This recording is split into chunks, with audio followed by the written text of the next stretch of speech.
Good morning, everyone. I am your next speaker. I am Kristen Joy D. Sanlao, and today I will talk about the purebred crisis, how canines are being ruined in the name of fashion.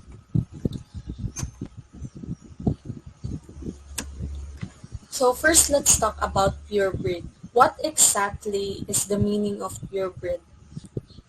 Bred from parents of the same breed or variety. This refers to the offspring or ang ilang anak resulting from true breeding. This is also called homozygous, which consists of a gene pairs with genes that are the same. Ano yung atong pure breed? This can be achieved through the process of selective breeding. And later on in the following slides, I will talk about the selective breeding. But before that, let's talk about the brief history of our domesticated dog. So long before we raised livestock and grew crops, humans lived side by side with dogs. And it is widely accepted among scientists na kaniadtong dogs are the descendants of wolves.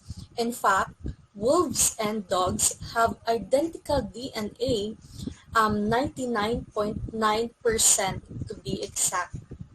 Pero giunsa man pag-change aning fierce wild animal to a loyal companion dog. So, according to research, the transformation of wolf to dog began in 20 to 40 years ago. So, dugay-dugay na jud, no? When people and wolves were living and hunting in close proximity. So, here, as you can see in the slide. Then, over time, kani ang atong wolves change. So, ang ilang body and temperament has changed. So, kani ang skull, teeth, paws sa atong gray wolf shrunk. Then, their ears flopped and they gain a docile disposition. Becoming sa atong mga wolf na less frightening and less fearful. Then they turn into the domesticated animal, which is the dog.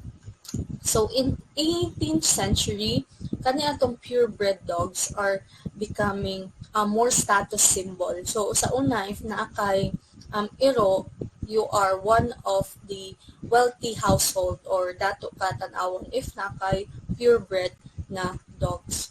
Then human began to play more active role in breeding. Dili na dayon mosulod ang ato ang selective breeding. So ang ako lang ikuan niya ang definition generally sa atong selective breeding. Then later on sa ato ang next speaker, he will discuss unsa man toy different classification or types sa atong selective breeding. So anyways, selective breeding eventually gave rise to many different looking dogs or purebreds. After the gray wolf, the common ancestor of all dogs, here you can see at the uppermost na picture sa ato ang slide kay ang atong gray wolf resulted into different purebred dogs. We have the small breed natay Chihuahua, Pomeranian, Mini Pinscher, naputay large breed dogs, so Great Dane, English Mastiff, etc. Kanitong selective breeding, also known as artificial selection, this is driven by human intervention. So the process by which humans dili lang sa ato ang mga animal breeding but also sa atong plant breeding. So humans use animal and plant breeding to selectively develop a phenotypic trait. So when we say phenotypic trait na siya, specific na character na gusto ipagawa. So by choosing the animal or plant males and females that will sexually reproduce and have an offspring together.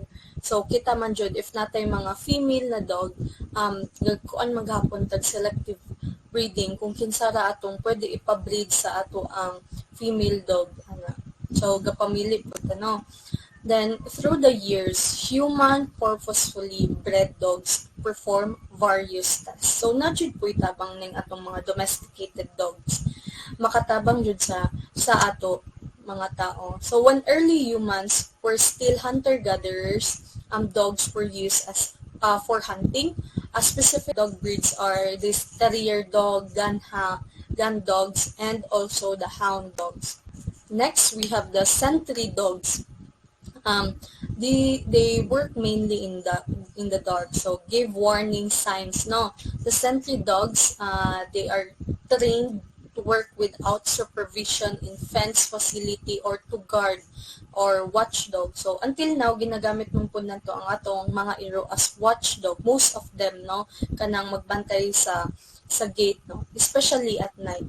Next, we have the herding dog, or also known as the stock dog or shepherd dog. So all herding breeds share instinctual ability to control movement of other animals, as you can see here in the picture.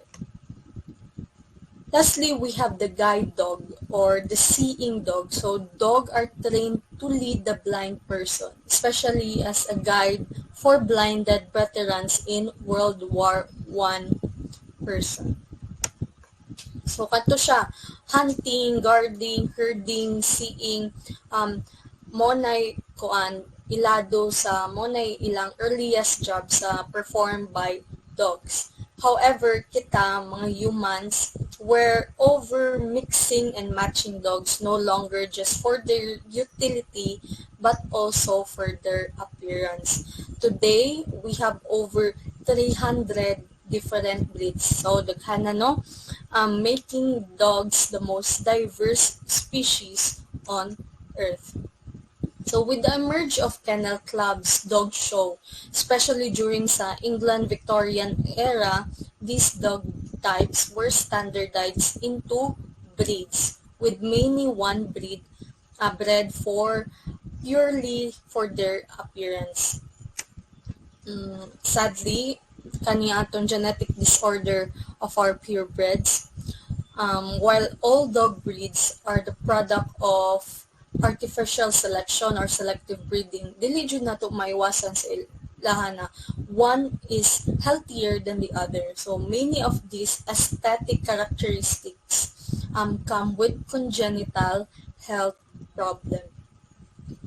So for the following slide, I will discuss to you a specific breed na few lang, gamay lang tayo ng mga breeds that suffered with genetic disorder due to selective breeding, and that can lead to problems or even death. So here we have breeds that have genetic abnormalities. First of all, the very famous pug. So ang atong pug has been selectively bred to feature an extremely flat face and curly tail. So mo jud ni ginaapa sa atong mga owner no or buyer no, if the more flat ilang face, the more curly ilang tail, so the more mahal, no. So while these changes made them more appealing to some buyers, they open up a whole slew of health problems. So wala ta nakapatikod na nana di ay health problem ning atong mga pug. Originally, ang atong pug before are much taller and more pronounced facial feature. The traditional pug began to change after the American Kennel Club officially recognized the breed. So, pag-recognize aning breed na pug, so na-change jud siya over time.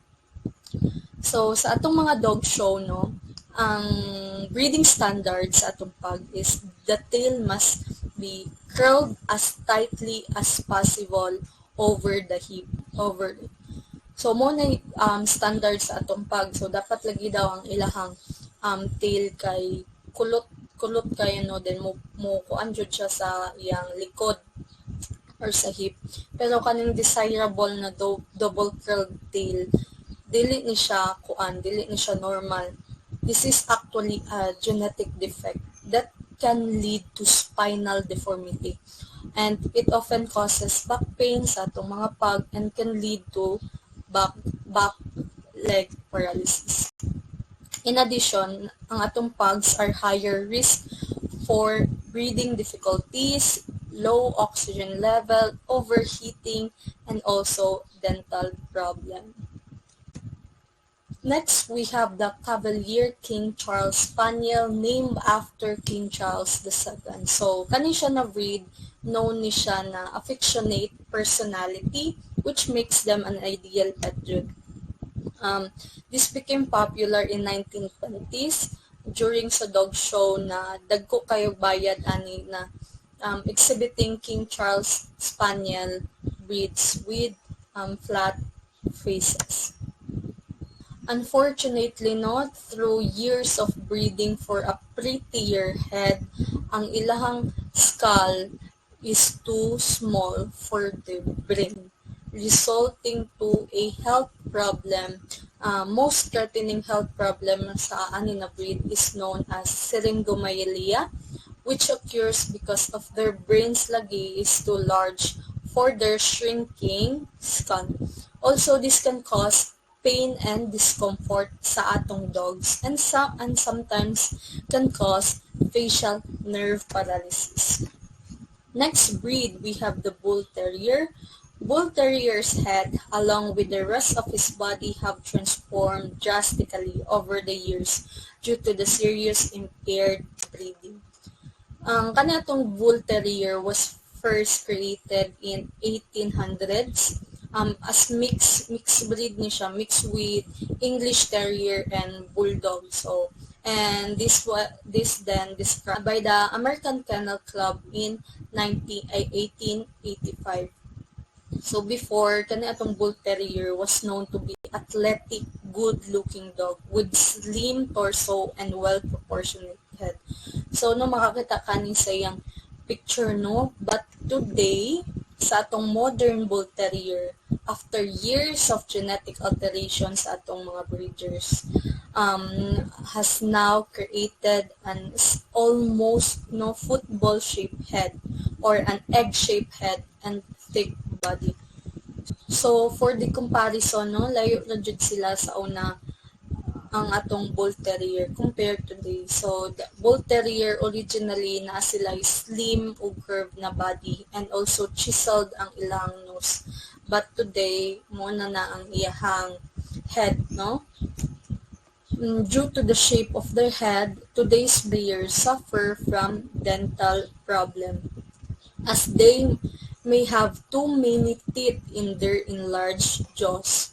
Also, napod tayo sa ka-health problem aning ato ang Bull Terrier kay natay mental deficiencies such as habit of compulsively chasing their tails. And lastly, natay skin vulnerabilities to rash or insect bite. Next breed, we have also a famous dog breed, Dachshund, or better known as the hot dog due to their elongated bodies. So originally this is used to hunt rabbit, foxes, and other tunneling animals because of their short-legged and compact frame, no, as you can see here in our picture. Before, kani ilang legs and back were proportionate to their size. But karon na natay new standards sa atong dachshund, especially sa atong mga dog show, no. For this breed today in most dog show kay na sila plus points if ang ilahang chest is more protrude or jutted and their back are more flattened and generally has a lower abdomen. So despite making them more attractive to buyer, this compact build also put sa atong dachshund at risk. So number one health problem niya is kaning atong IVDD. So at risk for intervertebral disc disease and also spinal damage, which kaning both can lead to paralysis. Next, we have our English Bulldog. So the dog was selectively bred to have an even thicker and squatter body. So this robust breed originated in British Island and was named because of its use before. So this breed is sa una ginagamit siya bull baiting. So this is the comparison from 1950 na bulldog and today. So it shows how the they have accumulated more muscle mass alongside shorter legs and excess skin. So kaning English Bulldog, by the way, is now sadly considered as one of the unhealthiest breeds with the average lifespan of just 6.25 years, and mostly due life-threatening ailments causing cardiac arrest and even cancer. So today, naapod ni siya yung mga health problems ang atoang English Bulldog. Today, bulldogs are naturally proportioned, making them incapable of mating. Kailangan sila shooters para mag-mate. So, dili na sila ka-mate naturally kay maglisod na sila kay sa ilang kadako, no? Next is dystocia or difficulty in giving birth, then breathing problem, and next dermatitis because of their skin folds. So these dogs also suffer from overheating and breathing problems because of their push face.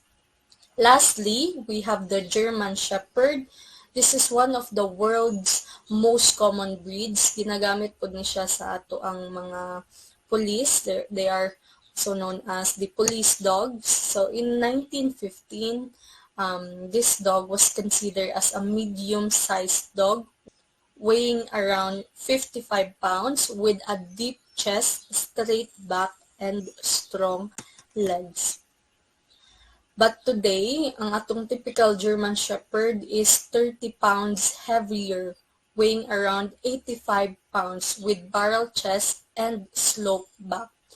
So note ani no sa difference sa ilahang sa una no, ang ilahang slope back. Experts suggest this feature was wrongly introduced by the governing breed authorities as a standard in the dog show. However, it soon became the norm.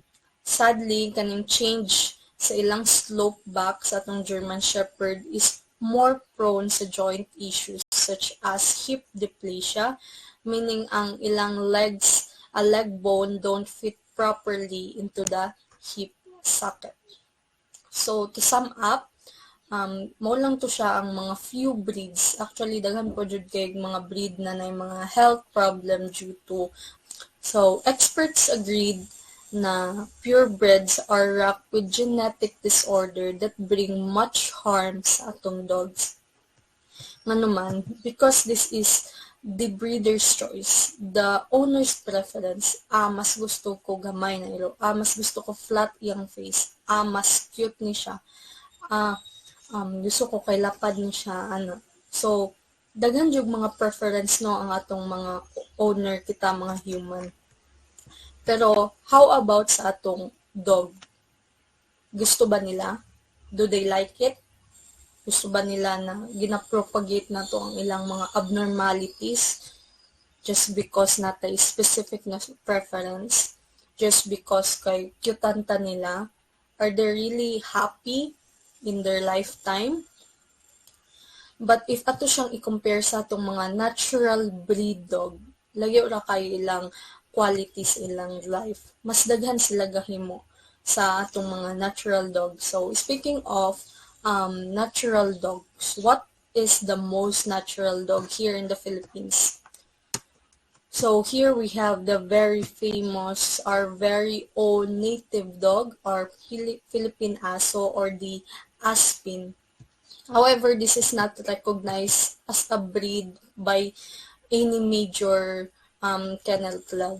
Ganong dili sila consider as a purebred breed. So this is because kani manggod ilang breed is from a variety of mutts and mixed breed that is roaming here in the Philippines. Kani manggod na mga iro are not breed for their specific characteristics, no?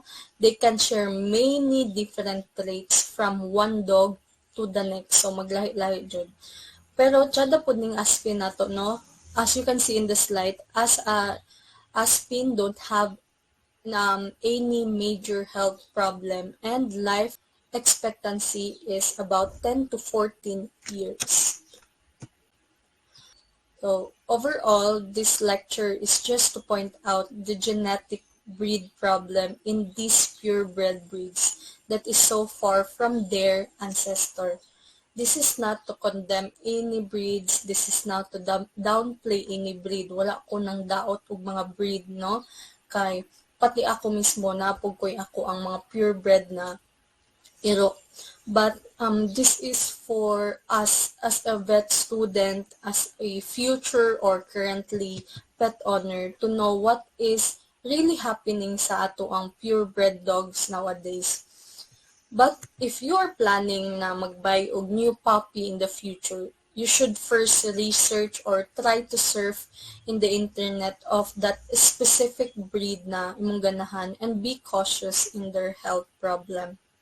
Just a reminder na ang ato ang mga iro na puni sila life. So the average lifespan of a dog is 13 years. Laliman ka no? 13 years mo nang if nakay plan magpalit, be sure or make sure na ready na kag commitment kay kani nga atong dog kay needed jud ni sila time and energy. So get ready to sacrifice your time sa pagtudlo sa ila puppy train, imo silang i-love, i-cuddle, imo silang pansinon dili kay after mo palit imo na yung biyaan.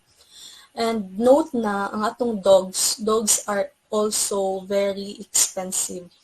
So, especially sa iyang bakuna, sa dog food, sa accessories na ikaw dapat as a pet owner, you should ensure na you have funds to take care of your pet. Dili lang anong puppy pa siya, humana ang iyang vaccination. Actually, yearly ba yan na mag-booster? So, we should consider it. Hantod unta na matigulang siya, imo gahapong gastuan ang imuhang iro. Dili na siya cute, dili na siya cute, biyaan na lang nimo siya, hantod magmatay siya. So, we should be responsible as a pet owner. Okay naman jud ang point, no? Okay ra ang selective breeding if na jud kay gusto na preference. Pero, we should be cautious jud sa ang health problem. Dapat make sure na, for example, mag-alaga kag pag kabalon ka na ang pag na jud sila, maglisod jud sila anak or kanang dili sila pwede magsige padaganon o pila ka hours imong ubanon og running. So na jud na sila limitation dayon. Unta imo pud sila napud kay budget, kita mga pet owner napud kay budget na ipa-vet sila, dili kay magchatra ka sa mga veterinarian nila or sa mga doktor nila na unsabay tambalan. Mas okay jud na imo jud siyang idala sa vet clinic, imo jud siyang gastuan kay kana manggong pet na to is considered na as a family. So, next is for the breeders, no? For the breeders should consider their buyer. So, make sure na inyong buyer can support any vet fees or any health issue in their pup. So, imo pong i-reconsider na ang mupalit sa imuhang mga puppy kay maka-afford pud sila vaccination. Magpa-remind pug ka na nani sila common na health problem. So, be aware lang unta ani ma'am, then unta hantod pagkatigulang ma'am sir, maalagaan nimo dayon. Mahatagan nimo proper feeding, dayon na siya vaccination complete and deworming updated per me. So again, that is all for my lecture. Thank you for listening. Have a great day, everybody.